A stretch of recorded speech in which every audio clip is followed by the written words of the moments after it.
नमस्कार, आप जुड़े हैं मुद्दे की बात में कृष्ण कौशिक के साथ। चुनावी दौर है और हम हर उस कैंडिडेट को टच करने का प्रयास कर रहे हैं जो चुनावी दौर में अपनी दावा कर रहे हैं टिकट के लिए, हर पार्टी के नेताओं से मिल रहे हैं और उनसे जानने का प्रयास कर रहे हैं कि उनके क्षेत्र की क्या-क्या मुख्य समस्याएँ हैं और उन समस्याओं का निदान करने का रोड मैप उनके पास क्या है। आज इसी कड़ी में पहुँचे हम कांग्रेस के वरिष्ठ नेता लखन सिंगला जी के पास में, उनसे बात करेंगे ओल्ड फरीदाबाद की समस्याओं के बारे में। सिंगला जी नमस्कार, स्वागत है आपका मुद्दे की बात में। मुख्यतः बात करूँगा 5 समस्याएँ कोई ऐसी चिन्हित आपने की हों ओल्ड फरीदाबाद की जो जिनका निदान होना नितांत आवश्यक है, उनके निदान के बाद ओल्ड फरीदाबाद की जनता सुखी हो सके। देखो 2014 से 24 10 साल हो गए, 2 महीने बचे हैं चुनाव में। भाजपा सरकार और भाजपा के मंत्री और एमएलओ ने कहा था कि हम स्मार्ट सिटी फरीदाबाद को बना देंगे। स्मार्ट सिटी के नाम पर कोई स्टेडियम, कोई एयरपोर्ट, कोई बाईपास, कोई हाईवे, कोई स्कूल अपग्रेड, कोई हॉस्पिटल या कोई भी मदर यूनिट, कुछ भी नहीं हुआ। कोई भी स्मार्ट सिटी के नाम पर नहीं आया। 10 साल से जनता सिर्फ 5-6 समस्याओं में उलझ कर रह गई। नंबर 1 तो जनता की समस्या सीवर का ओवरफ्लो होना। मैं सेक्टर 4 से और सेक्टर 19 तक सेक्टरों में मैंने नुक्कड़ सभाएं करी, चाय के प्रोग्राम करे।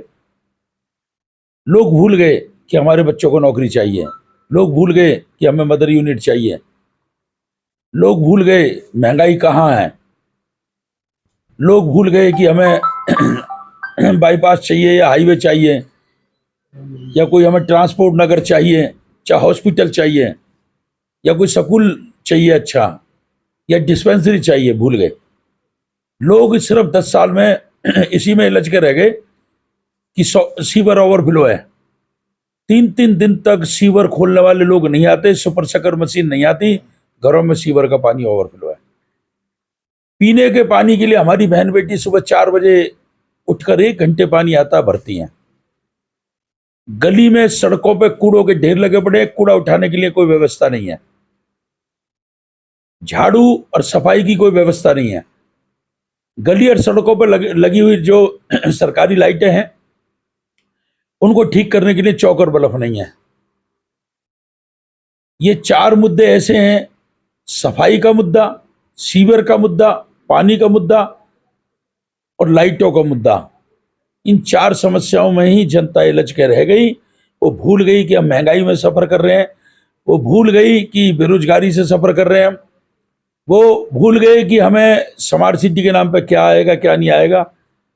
लेकिन अब इसी भी चीज़ में उलझे हुए मैं जहाँ भी जा रहा हूँ लोगों में, हमारी सीवर खुलवा दो, पानी नहीं आता, सफाई नहीं होती, कूड़ा नहीं उठता, लाइटें खराब हैं जी, ये ठीक करवा दो। इसी समस्या में उलझे हुए हैं। सिंगला साहब, विधायक आप बनेंगे अगर उसके बाद ऐसा क्या रोड मैप आपके पास में है कि आप अपने 5 साल के कार्यकाल में अगर आपको मौका जनता देती है तो परमानेंट इलाज इन समस्याओं को आप कर देंगे? हमारा कार्य आपने देखा 2005 से 14, सपने में भी नहीं सोचा था फरीदाबाद की जनता ने मेट्रो में सफर करेगी।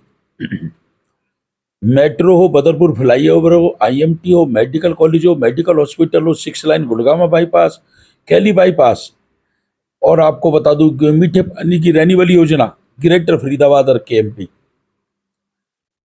इतनी बड़ी मिसालें हैं जो भूपेंद्र सिंह हुड्डा जी ने और कांग्रेस सरकार ने दी हैं। भाजपा के मुख्यमंत्री और यहाँ तक कि प्रधानमंत्री जी भी फरीदाबाद आए। उन्होंने कहा कि हम मेट्रो को बल्लभगढ़ से पलवल पहुंचाने का काम करेंगे और बदरपुर बॉर्डर से गुड़गामा पहुंचाने का काम करेंगे। जहां पोल हमने छोड़ा वहीं की वहीं है। भूपेंद्र सिंह हुड्डा जी ने अपने घोषणा पत्र में डाला है कि बल्लभगढ़ से मेट्रो को पलवल पहुंचाने का काम हम करेंगे, हमारी सरकार आएगी 2024 में। बदरपुर बॉर्डर से गुड़गामा पहुंचाने का मेट्रो का काम हम करेंगे। 6,000 वृद्धा पेंशन देंगे। घर में माँ बाप है तो 12,000 रुपये वृद्धा पेंशन होगी। 100 गज के बीपीएल कार्ड वालों को प्लॉट मकान बनाकर हम देंगे। ये तो ठीक है सिंगला जी। मैं भावी विधायक लखन सिंगला से बात कर रहा हूँ। मैं ये जानना चाह रहा हूँ जो आपने 4 समस्याएं बताई, एक विधायक के तौर पर आपका रोड मैप क्या होगा जो परमानेंट इलाज उसका हो जाए? ये तो ठीक है, आप स्टेट गवर्नमेंट, आपके मुखिया हैं जो स्टेट के, भूपेंद्र जी इस तरह का वायदा कर रहे हैं, लेकिन एक विधायक के तौर पर आपके पास क्या रोड मैप होगा उन समस्याओं के निदान के लिए? सबसे पहले तो इन 10 सालों में यदि सीवर लाइन जो कि डालनी है, पहले तो इन्होंने कोई डाली नहीं थी, कि छोटा मोटा टुकड़ा डाला भी, सड़क पहले बनाते हैं, सीवर लाइन बाद में डालते हैं, आरामसी तोड़ते हैं। पहली दफा ऐसा हुआ है कि गांवों में फिरनियों पे इंटरलॉकिंग होती थी, शहरों के अंदर आरामसी रोड बनती थी। पहली दफा हो रहा भाजपा सरकार में कि आरामसी रोडों को तोड़कर इंटरलॉकिंग बिछाई जा रही है। हमारा जो रोड मैप है ये है, सबसे पहले तो फरीदाबाद के अंदर जो सीवर की समस्या है, सीवर की बड़ी लाइनें बिछाई जाएंगी, नई लाइनें बिछाई जाएंगी। पानी की समस्या है, रहने वाली योजना हम लाए थे, वहाँ 70 से 80 ट्यूबवेल हमारे डंप हो चुके हैं, दब चुके हैं, पानी कम दे रहे हैं। तो हम वहाँ पे जो है कि नए ट्यूबवेल लगाने का काम करेंगे, जिससे कि रहने वाली योजना का मीठा पानी लोगों के घर तक पहुँच सके, और पानी की नई लाइनें बिछाएंगे। उसके बाद सबसे बड़ी समस्या फरीदाबाद के अंदर है, सेक्टर में 2-2 लाख 3-3 लाख रुपए गज प्लॉट का रेट होने के बावजूद 3-3 2.5 फुट पानी खड़ा रहता है। लोग दुखी और परेशान, रोज हादसे होते हैं। अभी मैं सेक्टर 7 में किसी प्रोग्राम में गए, एक स्कूटी पे आ रहे थे और खड्डा था, पानी भरा पड़ा था, वो स्लिप मार गए। तो उसके बाद हमारा ये है कि पहले तो हम सीवर लाइन बिछाएंगे, बड़ी लाइन बिछाएंगे, इस समस्या से निजात दिलाएंगे। फिर पानी की लाइन बिछाएंगे, फिर रेन वाटर का हम इंतजाम करेंगे, जिससे कि बरसाती पानी बिल्कुल भी ना भरे।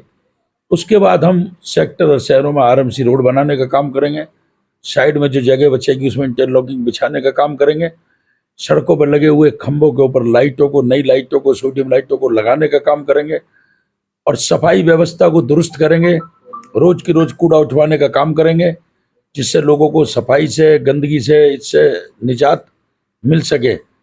और उसके बाद जितने भी हमारी विधानसभा के अंदर पार्क हैं, सबकी बाउंड्री वाल, कैनोपी, झूले, बेंच, हाई मार्क्स लाइट, फुटपाथ, हर पार्कों के अंदर पानी के पूरा सौंदर्यीकरण करेंगे आप? हाँ, लगाने का काम करेंगे।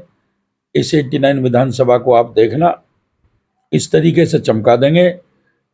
ऐसा नहीं होगा जैसे आज हमारी बहन बेटियां 4 बजे सुबह पानी भर रही हैं, और हमारे जो लोग अपनी ड्यूटी और नौकरी और व्यापार को छोड़कर सीवर खुलवाने में लगे हुए हैं या कूड़ा उठवाने में लगे हुए हैं, और जो है कि इस अंधेरे का, लाइट जो खराब पड़ी है, इस अंधेरे का लाभ उठाकर न्यूसेंस लोग वारदात कर रहे हैं।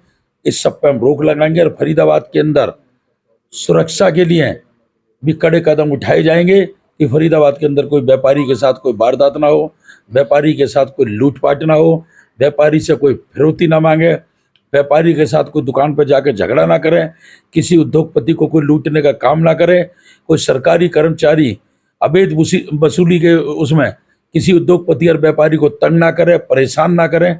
जैसा कि आप देख रहे हैं जीएसटी के छापे लग रहे हैं, अफसरशाही हावी है, बिल्कुल हावी है। जीएसटी के छापे लगने चाहिए कमर्शियल बिल्डिंग पर।